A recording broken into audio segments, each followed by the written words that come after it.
Have you ever wondered how we can provide the best care for our elderly without draining our bank accounts? The answer might surprise you. In this video, I'll share 3 real-life stories of seniors who have found creative and affordable ways to age with dignity and happiness. You'll discover how family relationships, community support, and adapting to new lifestyles can make all the difference. Join us in celebrating the resilience and wisdom of our elders. Don't forget to like, share, and subscribe to be a part of this movement. 1. Grandpa Sue's experience at 75. I'm Grandpa Sue, 75 years old. I've experienced both living in a nursing home and hiring a caregiver. Both are expensive and not always suitable, especially for those without high pensions. This year, I turned 75, and my wife passed away over 5 years ago. Shortly after her death, I hired a caregiver, but let her go after 2 months. I'm never great in the kitchen, so my children were worried I wouldn't eat properly and decided to cover the cost of a caregiver. We agreed on 5,500 yuan per month, including food and lodging. The caregiver, about 40 years old from a rural area, seemed honest, but the food was terrible, and she spent most of her time on her phone or watching TV. Sometimes I'd call her several times, and she wouldn't respond. In the end, I decided to let her go. It felt like I was taking care of her instead. Spending over 5,000 yuan a month on someone glued to their phone with inedible cooking wasn't worth it. I thought money would be better spent on my own food, so I went without a caregiver. Then my children found me a spot in a nursing home, but I didn't want to go. They insisted out of concern for my living alone. Nursing homes today are decent, but the staff isn't always suitable, and they have strict rules. You must register every time you go in or out. I value my freedom and can't stand that kind of control. Additionally, elderly people passing away in those places makes the atmosphere depressing. I didn't last a month there before deciding to leave. From my perspective, as long as a person can take care of themselves, they shouldn't consider a nursing home, especially if they value their independence. Later, my children suggested I could stay with each of them in turn. Although they did this with the best intentions, I felt overwhelmed. I stayed with them for a while, but never more than 2 weeks. At my son's house, both he and his wife work during the day and are rarely at home. When I arrived, my daughter-in-law always made me lunch and left it in the fridge before going to work. They were busy enough, and when they came home, they had to take care of household chores. I always felt like a burden, making me uncomfortable. During the day, I spent most of my time alone and didn't know most neighbors, so I didn't feel as comfortable as in my own home. Although my son and daughter-in-law treated me with respect, I noticed young people sometimes showed disdain. At my son's house, utensils were specifically designated for me, different from theirs. Similarly, my daughter-in-law wouldn't let me put my clothes in the washing machine because she found the smell of old age unpleasant. I prefer washing by hand, but she didn't approve, forcing me to go to the laundromat downstairs, which was inconvenient. In the end, there's no place like home. At my daughter's house, I never intended for her to take care of me in old age. Every time I went there, she and her husband treated me kindly, but my son-in-law also has his own parents to look after. Over the years, maternal grandparents helped raise the children, and when they married, my daughter's family bought the house and car. As we age, it's important to be aware of our situation. Since my wife passed away, I've gradually understood that as you grow older, it's essential to rely on yourself. As long as I can take care of myself, I don't need to go anywhere. There's no place like my own home. I learned to cook stir-fry and make steamed buns. I started practicing Tai Chi in the mornings, meeting a group of elderly people in the square to exercise. Prioritizing my health and maintaining a positive attitude is what matters most to me. Last year, along with other elderly people who practice Tai Chi, we created a new form of self-care that involves helping one another.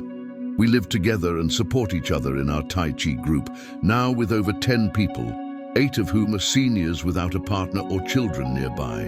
We joined a WeChat group for elderly people living alone, which has grown to nearly 20 members. The purpose of this group is crucial. If we feel unwell or experience pain, it's essential to have someone to turn to. Many elderly people prefer not to go to nursing homes or hire a caregiver, especially since most don't have a large pension. We've come together to look out for each other during this stage of life. In recent years, numerous online cases documented elderly people passing away alone in their homes, found days later. To prevent this, we created the group to stay connected and ensure everyone is okay. Each morning, we check in with the group. If someone doesn't respond, we go and check on them. We all live nearby, either in the same neighborhood or adjacent ones. Over time, the group transformed into a space where we share any situation. For example, if someone gets sick and needs someone to make soup or accompany them to the hospital, it won't be free. We compensate the work at a rate of 8 yuan per hour. If I'm feeling unwell and need to go to the hospital, I let the group know, and whoever is free will accompany me. For instance, the last time Grandpa helped me at the hospital, it was over 3 days, working 8 hours a day, totaling 24 hours. I paid him 720 yuan as agreed. Everyone likes this system. Not only do we have someone to assist us, but we can also earn an income. Sometimes you take care of me and I compensate you. Other times I take care of you and you pay me. It's fair and balanced, and everyone in the group is going through similar situations and understands each other. This method is well received by us elderly and is more affordable than hiring an aide or living in a care home. The most important thing is that we all know and trust each other. Thanks to this group, our children feel more relaxed. Sometimes we organize group outings like walks in the park, which are quite enjoyable. Our way of caring for the elderly has grown from a small group to dozens of people. Many elderly individuals have decided to join, which lessens the burden on our children and offers us emotional support. Every day, someone is concerned about us, talks to us, and if we fall ill, we don't fear being alone. In the end, it only costs a few hundred yuan, much more affordable than hiring a caregiver or living in a nursing home. I believe this option is suitable for most elderly people who can take care of themselves. Together, we join forces to care for each other in old age, helping one another and even earning some money. If you find these stories inspiring and motivating to take action, please comment 9. If not, comment 0. Your opinion is very important to us. Thank you for your valuable time. 2. Grandpa's choice at 65. I'm Grandpa, 65 years old. My children are considerate, but I don't want to live with them since I've chosen a lifestyle that suits my needs. Many older adults, once they retire, opt to live with their children or move into a senior home, but neither option appeals to me. The way I live now allows me to enjoy great comfort. My wife passed away over 2 years ago, and friends suggested I find a new partner, but I value peace and quiet. After her passing, I learned to be content with my own company. If asked to find someone new, I'd feel uncomfortable. I enjoy writing, reading, and tending to my plants. Occasionally, I meet neighborhood friends to chat and have a cup of tea. I couldn't be in a better situation. I live alone, though my children are just a 30-minute drive away. They visit me from time to time. I receive a monthly pension of 6,000 yuan, and since my children have their own families, I don't have financial burdens or pressures. I've managed to save a good amount of money. Living alone means my children are somewhat worried and have suggested I move in with them, proposing sending me to a senior home for more company and care. I opposed the idea of a senior home immediately. I'm in good shape and can cook my meals and wash my clothes without difficulty. My children suggested several times that I move in with them, but I always said no. They were concerned about me feeling isolated and proposed hiring a caregiver. I shook my head, not wanting a caregiver, especially not living with a young woman. My daughter noticed and laughed, questioning why they were pushing me. She explained that the caregiver wasn't traditional, but a form of elderly assistance with cameras linked to family members' phones. This piqued my interest. She mentioned someone would come daily to bring me meals, and I could request breakfast as well. They'd also do my laundry every 2 days. If I wasn't satisfied with the staff, the company would send someone else. I inquired about the cost, fearing it was expensive, but my daughter assured me it was 2,500 yuan a month, covered by my brother and her. My monthly pension of 6,000 yuan could cover it without a problem. We agreed that I would pay the 2,500 yuan, and I truly liked this new type of elderly care. It gave me more time for myself and peace of mind. I'm sincerely grateful for their efficiency. It's a great blessing. This care allows me to enjoy my old age with great happiness. If you find these stories inspiring, please comment 9. If not, comment 0. Your opinion is very important to us. Thank you for your valuable time. 3. Aunt Lou's journey at 67. I'm Aunt Lou, 67 years old. This year, I turned 67, and after trying to live in my daughter's homes, I finally found the type of elderly care that suits me best. When I was younger, I worked as a supervisor at a state-owned garment factory. Now, my monthly pension is over 4,200 yuan. My son and daughter are finishing college. My son decided to stay in Shanghai to advance his career and now owns his own house and car, living comfortably with his wife and son. My daughter lives farther away, but her circumstances are also quite good. 2 years ago, my daughter had her second child. At first, after my retirement, I didn't want to be a burden and longed to enjoy my retirement life at home. Last year, my husband turned 68, suffered a severe stroke, and passed away suddenly. Losing my husband was a huge blow, and for a long time, I couldn't recover. Life is fragile. We never know if an unexpected event will arrive first. When my husband passed, I felt extremely lonely. Everywhere around me were memories of him, and I couldn't sleep, tossing and turning all night. My children are thoughtful, especially my daughter, who cares about my well-being and invited me to stay with her. My son also contacted me to ask me to come to his home. At that moment, I felt somewhat comforted. Our cultural tradition dictates that elders should be cared for at home. However, my daughter lives far away, so I decided to spend some time at my son's house. I stayed there for less than 2 weeks and realized the situation wasn't what I imagined. My son has 2 little ones, a grandson and a granddaughter. I helped care for my grandson until he was over 2 years old, but since my mother was ill, I had to return and take care of her. My daughter-in-law had to quit her job to look after the children. When my granddaughter was born, my daughter-in-law initially wanted me to help with the baby, but at that time, my husband wasn't well. Since I had already cared for my grandson, I didn't want to take on that responsibility again, so I looked for a way to decline the offer. Perhaps because of that, my daughter-in-law maintained a somewhat distant attitude toward me over the years. Now that my grandson and granddaughter have grown, I thought things would change, but when I arrived at my son's house, I realized I had underestimated the situation. My daughter-in-law complained that in the past I hadn't helped with the kids, and now, despite my age, I still had the nerve to come to my son's house. She didn't say it directly, but that was the underlying message. Since I arrived, my daughter-in-law has barely cooked a few times. Cooking and washing dishes became my job. Once, while my granddaughter was eating dinner, she asked, "Grandma, why do you cook like that?" My daughter-in-law, without saying a word, took the 2 kids and left, slamming the door shut. Her attitude made me feel very uncomfortable. Each day at my son's house was a source of constant tension.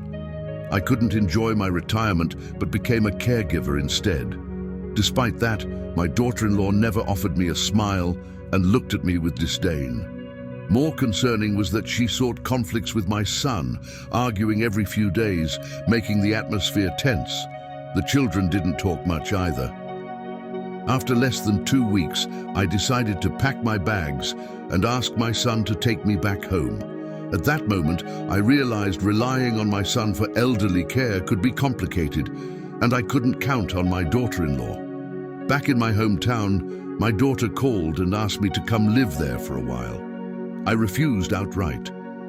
After the experience at my son's house, I didn't dare to have any expectations with my daughter.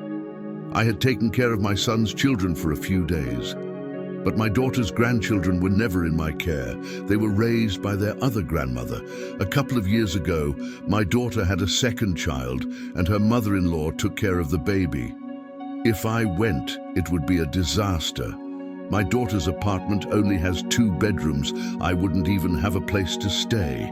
After my experience at my son's house, I understood the saying, "The parents' house will always be the children's home, but the children's house will never become the parents' home." Since returning, I have few expectations with my son or daughter, because with expectations comes the possibility of disappointment. Neighbors suggested that at my age, I shouldn't solely rely on my children, but should look for a partner. Thanks to a friend's recommendation, I met Lolu, a couple of years older than me, who receives a pension of over 5,000 yuan monthly, slightly more than mine. My friend said Lolu had a good personality and that his spouse had passed away a few years ago, so he was looking for companionship. Deep down, I wasn't opposed to a new relationship, but didn't want to settle, so I decided to go out with him to see how it went. Lolu lives in the neighborhood next to mine. Occasionally, we'd meet to walk through the morning market and buy food. After more than 2 months, we felt things were going well. Lolu invited me to his home to spend time together and mentioned I could rent out my own place and earn over 100 yuan monthly. Hearing this, I didn't reject the idea, though I didn't expect that less than a month into living together, I would grow tired of it. Before I could rent out my house, I moved back quickly. At that moment, Lolu told me that by living together, he would cover all expenses, and we'd do shopping and cooking together, sharing the costs. However, when we started living together, it wasn't just about household chores. Lolu left everything messy, which I couldn't tolerate. Once, we went to a shopping mall, and I saw a second-hand ring costing less than 500 yuan and was gold. I asked Lolu to buy it for me as a token of our relationship, mentioning it would be a nice keepsake. It wasn't expensive, just a few hundred yuan, but Lolu immediately refused, saying we were too old to buy such things. He suggested spending the money on golden pork ribs to cook instead. Since he didn't buy me the gift, I purchased it myself. Lolu mentioned that since we started being together, he would give me his pension every month. During the first month, he kept that promise. But when I asked for the pension again, he said he had already covered household expenses and wanted to save the rest for himself. This didn't seem too serious, and I could accept him keeping his money. However, his freeloading attitude was intolerable. Initially, we agreed to split household chores, which worked well during the first week. Over time, Lolu's true nature showed. During the day, he'd play cards and come home looking for food, complaining I hadn't prepared anything. I reminded him of our agreement to share tasks, but he would lie on the couch without moving. When I finished cooking and set the table, he always found something to criticize, saying it was too salty or didn't taste right. I realized he was a typical chauvinist. When I confronted him, he said he was covering my expenses, so I should handle some housework. I don't tolerate that, so I packed up and returned home the same day. Fortunately, I hadn't rented out my home yet, so I have my own place and pension. I didn't have to deal with his whims. Living alone initially wasn't bad, but soon I felt too isolated, especially at night, when I could hear a pin drop upon returning home. Every corner was filled with memories of my late husband, and I couldn't bear it. During a friend's wedding, A friend mentioned she was single and lived in a hotel apartment, convenient, comfortable, and reasonably priced. She had been living there for over 6 months. After the celebration, she took me to her hotel apartment, and I was captivated by its atmosphere. Finally, I discovered a lifestyle that suited me. This type of accommodation has gained popularity in large cities, with some specifically designed for older adults. Each unit is a studio with warm, cozy decor. They provide meals, breakfast and dinner, so there's no need to cook. Additionally, staff clean daily. The cost is comparable to a senior home, but the food is delicious and the freedom to come and go is unbeatable. After returning home, I decided to sell my old house through an agency. Renting it out would bring in 1,000 yuan, and adding my pension of 4,200 yuan, I could move into a hotel apartment. I called my children to inform them I found a lifestyle that suited me. They thought it was too expensive, but I didn't pay attention to their comments. I simply told them if they thought it was expensive, they could help me a bit. I don't need much. Just 1,000 yuan a month from each of you. I don't want to be a burden. After working hard all my life, I want to enjoy my golden years my way. By combining my savings with my children's help, I can live peacefully in the hotel apartment. After years of effort, it's time to take care of myself. Money isn't something you take with you when you're born or when you die, and I don't want to be a prisoner to money. As long as I can eat, drink and move, whatever lifestyle suits me is the best one. This senior hotel costs more than 3,800 yuan a month, which is a bit high, but I feel comfortable and free, and I believe it's a justified expense. However, this accommodation isn't suitable for everyone, since they only accept older adults who can still take care of themselves and have an age limit under 75. Some might wonder, what happens when you reach that age? Who knows? I'll think about it when the time comes. For now, I'm in perfect health and enjoying every day. Now let's see which are the secret keys to harmonious coexistence between elderly parents and their children. Living together. The keys to harmonious coexistence between elderly parents and their children. Living with children in old age is a situation many elderly people face, whether by choice or necessity. It can be comforting and supportive, but also comes with challenges. The generational gap, lifestyle differences and expectations can create tensions and discomfort for both elderly parents and adult children. To ensure harmony in the home, it's important for elderly parents to focus on communication, respecting boundaries, maintaining independence, and emotional understanding. 1. Communication. Open and honest communication is crucial when living with adult children. Both parties should discuss their expectations before moving in together. This conversation should cover practical topics such as household chores, finances and schedules, as well as emotional concerns like privacy and personal space. Addressing these issues up front can prevent misunderstandings and resentment later on. 2. Respecting boundaries. Maintain a balance where both sides feel respected. Elderly parents should clearly express their needs while being open to their children's preferences and routines. Avoid giving unsolicited advice or making comments on children's decisions about parenting, lifestyle, or finances.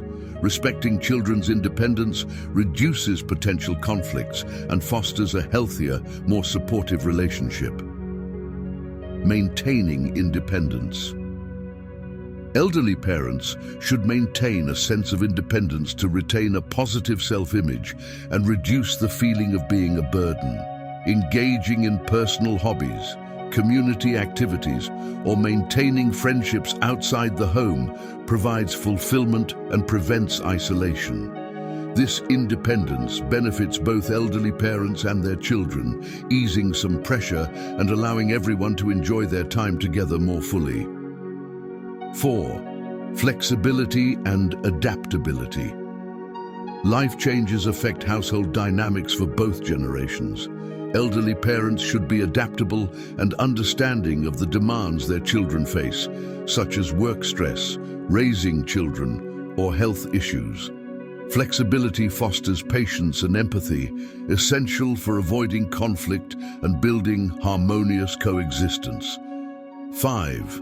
Emotional understanding. Aging brings emotional challenges. Elderly parents may feel vulnerable or lose control, which can be difficult to express. It's essential to communicate emotions constructively, rather than allowing frustration or helplessness to build up. Children must recognize their parents' emotional challenges and be patient and understanding. Creating an atmosphere of compassion and care where emotions are acknowledged and treated with love strengthens relationships. 6. Gratitude and appreciation. Expressing gratitude for help and support is vital. Parents should thank their children for opening their homes and providing care, while children should acknowledge their parents' contributions, whether it's offering wisdom, helping with grandchildren, or being a loving presence. This exchange of gratitude strengthens the bond between generations and ensures everyone feels valued and appreciated. In conclusion, as we've explored in this video, the future of elderly care is brighter than ever. By adopting innovative approaches, we can create a world where our elderly feel valued, respected, and supported. Remember, small acts of kindness can make a big difference. Let's work together to build a more compassionate and inclusive society for everyone. Don't forget to like this video, share it with your loved ones, and subscribe to my channel for more inspiring content about aging well. Together, we can make a positive impact on the lives of our elders.